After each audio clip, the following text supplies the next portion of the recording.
tail. Source, radar indicated.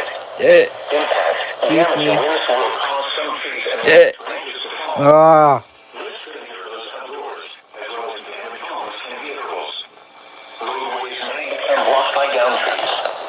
Localized power outages are possible. Unsecured light objects may become projectiles.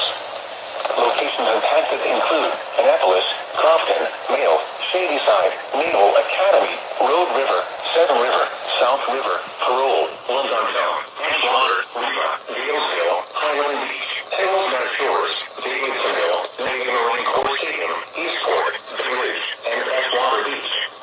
Remain alert for a possible tornado. Tornadoes can develop quickly from severe thunderstorms. If you spot a tornado, go at once into the basement or small central room in a sturdy structure. For your protection, move to an interior room on the lowest floor of a building.